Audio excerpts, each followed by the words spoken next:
Shalom saudara-saudara, dimanapun saudara berada pada saat ini, kiranya kasih dari Tuhan selalu beserta dengan saudara sekalian. Saudara, mari buka Alkitabmu dan perhatikan di dalam Matius pasal 5 ayat yang ke-8 yang berbunyi demikian: berbahagialah orang yang suci hatinya, karena mereka akan melihat Allah. Di video saya yang dahulu, saya sudah menyebutkan ada dua ciri orang yang suci hatinya. Yang pertama adalah hati yang tidak mengandung keangkuhan. Yang kedua adalah hati yang tidak menyimpang dan bercabang. Maka di video kali ini saya akan membahas yang berikutnya, di mana ada 8 tanda tentang hati yang suci. Yang ketiga adalah hati yang tidak menjadi tawar dan takut. Yosua pasal 10 ayat 25 berbunyi demikian: lalu berkatalah Yosua kepada mereka, yaitu umat yang dipimpinnya, untuk berjuang merebut tanah yang dijanjikan.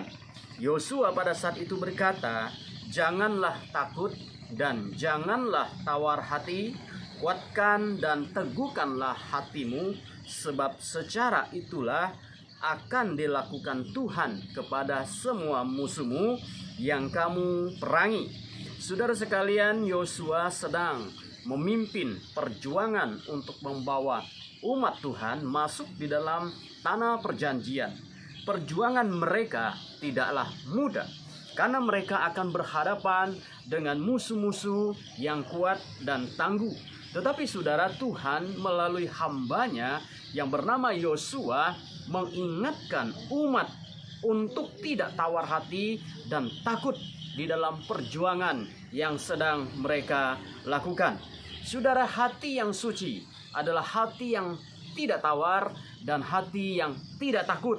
Rasul Paulus, saudara, di dalam 2 Korintus pasal 4 ayat 16 berkata, sebab itu kami tidak tawar hati, tetapi meskipun manusia lahiriah kami semakin merosot, namun manusia batinia kami diperbaharui sehari ke sehari. Saudara, apa yang kita rasakan ketika kita mendengar kata tawar? Yang suka makan pasti mengerti istilah tawar ini, saudara. Tawar artinya tidak ada rasa, tidak enak, tidak bisa dinikmati. Hati yang tawar berarti hati yang tidak memiliki rasa atau mati rasa, tidak punya semangat lagi atau passion.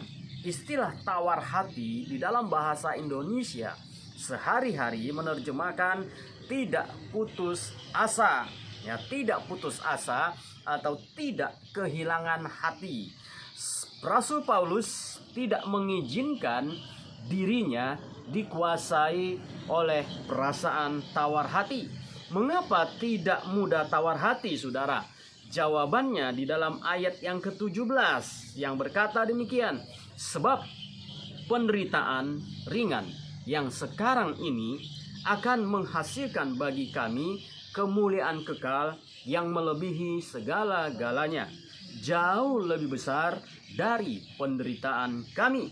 Saudara sekalian, hari-hari ini kita semua sedang berjuang untuk mencapai garis akhir. Karena itu saudara, jagalah hati kita agar tidak mudah takut, tidak mudah tawar hati di tengah-tengah perjuangan. Karena apa saudara? Di dalam hidup kita seringkali kita akan berjumpa dengan segala situasi yang membuat hati kita mudah menjadi tawar dan takut. Tetapi firman Tuhan mengatakan, jagalah hati kita agar hati kita tidak mudah takut dan tidak mudah tawar, sekalipun situasi yang kita hadapi hari-hari ini adalah penuh dengan ketidakpastian. Itu yang ketiga, saudara, mengenai hati yang suci. Yang keempat, hati yang suci adalah hati yang tidak keras atau membatu. 1 Samuel pasal 6 ayat 6 itu Samuel mengatakan demikian. Lalu kemudian di dalam Mazmur 95 ayat 8 berkata begini, janganlah keraskan hatimu seperti di Meriba, seperti pada hari di masa di padang gurun, pada waktu nenek moyangmu mencobai aku, menguji aku, padahal mereka melihat perbuatanku. Saudara, ayat ini dikutip oleh pemazmur dari kisah yang terdapat di dalam Keluaran pasal yang ke-17. Saat itu orang-orang Israel sedang berada di padang gurun dan mereka tidak menemukan air untuk diminum. Mereka kehausan, lalu mereka protes kepada Musa dan mereka semua bersungut-sungut kepada Musa. Hanya masalah tidak ada air untuk diminum. Mereka bersungut-sungut protes pada Musa dan mereka berkata yang lebih menakutkan kita. Mereka berkata apa? Benarkah Tuhan ada di tengah-tengah kita? Mereka sedang meragukan keberadaan dan penyertaan Tuhan di dalam hidup mereka ketika mereka tidak menemukan air untuk diminum. Padahal saudara, sampai detik itu mereka sudah mengalami kuasa dan penyertaan Tuhan. Waktu mereka dikepung oleh pasukan Firaun, Tuhan membuat laut terberau terbelah menjadi dua dan mereka bisa menyeberang. Ketika mereka butuh makan, Tuhan mengirimkan mereka mana dari surga dan mereka makan sampai puas. Tetapi saudara, di dalam momen ketika mereka tidak ada air minum, mereka berkata, benarkah Tuhan ada di tengah-tengah kita? Saudara, ini kalimat yang sungguh mengecewakan, yang sungguh menyakiti hati Tuhan tentunya. Tuhan sudah menyertai, Tuhan sudah beserta dengan mereka, tapi mereka berkata, benarkah Tuhan ada di tengah-tengah kita ketika mereka tidak dapat air untuk diminum? Saudara sekalian, hari-hari ini kita sedang menghadapi situasi yang tidak mudah. Sudah setahun lebih, saudara, kita menghadapi pandemi COVID-19 yang telah melanda negeri kita dan dunia. Dan seluruh dunia sedang mengalami kesusahan, kehilangan pekerjaan, kehilangan penghasilan, keterbatasan daya beli, dan sebagainya. Situasi demikian, jika kita tidak hati-hati menjaga hati kita, sangat mudah juga bagi kita jatuh dalam pencobaan dan sangat mudah kita juga berkata, benarkah Tuhan ada beserta kita? Benarkah Tuhan ada di tengah-tengah kita? Kalau ada, mengapa hidupku semakin sulit? Saudara, mari jaga hati kita, jangan sampai mengeraskan hati dan mencobai Tuhan. Saya sangat mengetahui bahwa situasi kita semua sangatlah tidak mudah. Begitu juga saudara dengan yang saya hadapi. Tetapi saudara, mari kita jaga hati. Jangan kita mengeraskan hati kita dan melawan Tuhan. Penulis Ibrani mengutip kisah dalam Keluaran pasal 17 ini dengan menambahkan satu kalimat yang lebih tegas. Pada hari ini, jika kamu mendengar suaranya, janganlah keraskan hatimu seperti dalam kegeraman. Jika Tuhan berbicara kepadamu lewat firman-Nya, dan hamba-hamba Tuhan berbicara kepadamu lewat firman-Mu, dan pembina-pembina rohanimu berbicara kepadamu lewat firman Tuhan, jangan keraskan hati kita. Hati yang suci adalah hati yang tidak keras dan membatu. Yang kelima, saudara, hati yang suci adalah hati yang tidak bimbang. Mazmur 119 ayat 13 berkata, orang yang bimbang hati ku benci, tetapi Tauratmu ku cintai. Yesaya 41 ayat 10. Janganlah takut, sebab aku menyertai engkau. Janganlah bimbang, sebab aku ini Allahmu. Aku akan meneguhkan, bahkan akan menolong engkau. Aku akan memegang engkau dengan tangan kananku yang membawa kemenangan. Markus 11 ayat 23. Aku berkata kepadamu, sesungguhnya barang siapa berkata kepada gunung ini, beranjaklah dan tercampaklah ke dalam laut, asal tidak bimbang hatinya, tetapi percaya bahwa apa yang dikatakannya itu terjadi, maka hal itu terjadi baginya. Haleluya.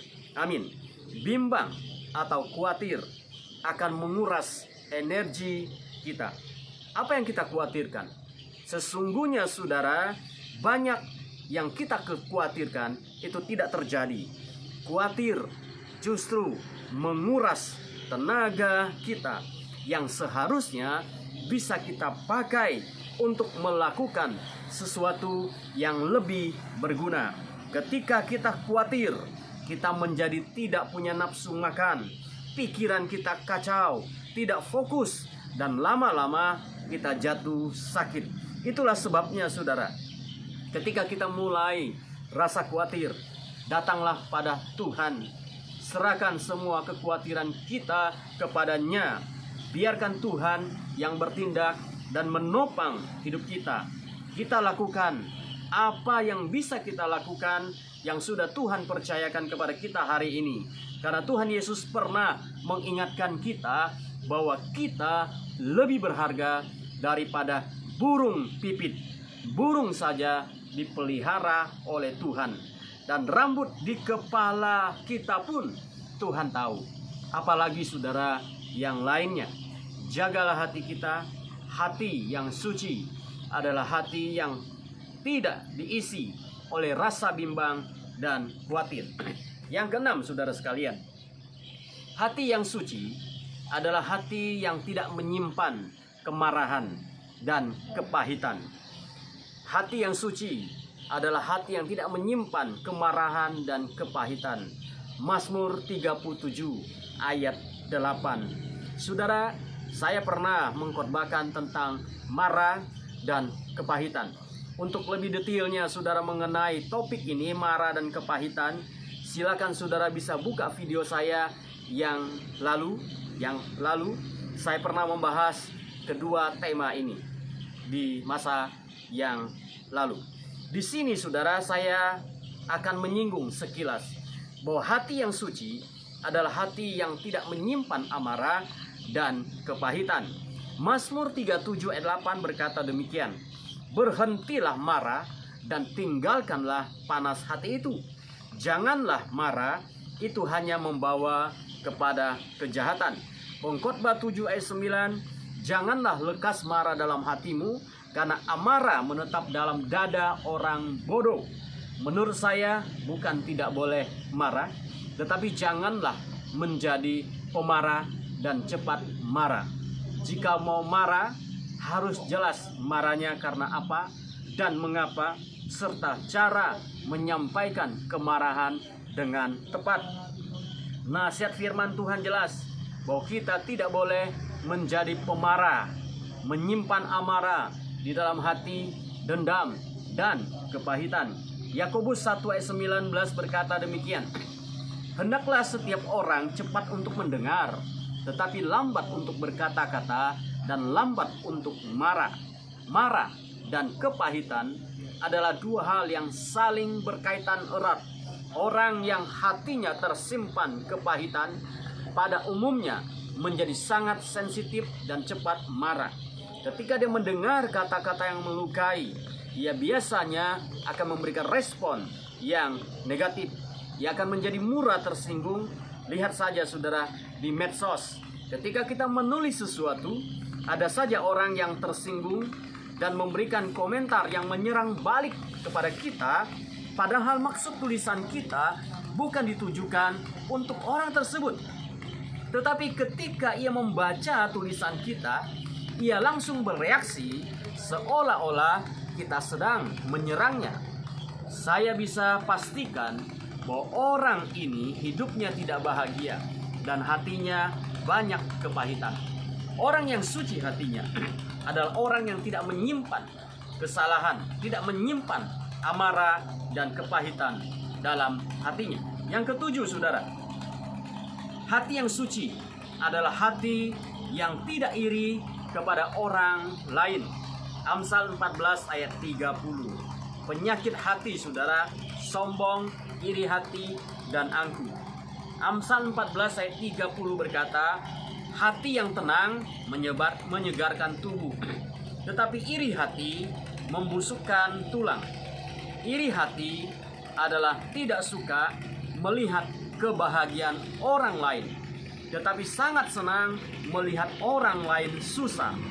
Bertrand Russell, seorang filsuf dan sastrawan, pernah mengatakan bahwa iri hati merupakan salah satu penyebab ketidakbahagiaan. Orang yang hatinya penuh iri, hidupnya tidak pernah akan bahagia. Karena ia melihat orang lain bahagia, ia tidak senang. Iri hati adalah dosa yang sangat merusak hidup kita dan hidup orang lain. Perhatikan saja, saudara, kisah-kisah di dalam Alkitab. Ada banyak korban iri hati. Misalnya Kain dan Habel, Yusuf dan saudara-saudaranya, Saul dan Daud, orang-orang Farisi, ahli-ahli Taurat, dan imam-imam kepala adalah orang-orang yang hidupnya tidak bahagia karena mereka selalu iri hati kepada Tuhan Yesus. Iri hati merusak diri kita, merusak hubungan dengan orang lain dan dengan Tuhan. Itulah sebabnya Yakobus pernah mengingatkan, sebab di mana ada iri hati dan mementingkan diri sendiri, di situ ada kekacauan dan segala macam perbuatan jahat. Jagalah hati kita supaya tidak ada tersimpan iri hati di sana. Yang kedelapan, hati yang suci adalah hati yang tidak ada rencana-rencana jahat. Hati yang suci adalah hati yang tidak ada rencana-rencana jahat. Saudara sekalian yang dikasihi di dalam Tuhan, saya pernah membaca sebuah tulisan yang berbunyi demikian. Selama di dalam hati kita masih terdapat keinginan menjatuhkan orang lain, maka kita masih belum menemukan kebaikan. Amsal 6 ayat 16 sampai 18 berkata begini, 6 perkara ini yang dibenci Tuhan, bahkan 7 perkara yang menjadi kekejian bagi hatinya: mata sombong, lidah dusta, tangan yang menumpahkan darah orang yang tidak bersalah, hati yang membuat rencana-rencana yang jahat. Amsal 3 ayat 29 berkata, janganlah merencanakan kejahatan terhadap sesamamu, sedangkan tanpa curiga ia tinggal bersama-sama dengan engkau. Yang Tuhan ingin tekankan dari ayat-ayat ini jelas sekali, yaitu hati yang tulus. Jangan jadi orang yang lain di mulut, lain di hati, manis di mulut, tapi hati penuh dengan rencana busuk. Tuhan membenci hati yang demikian.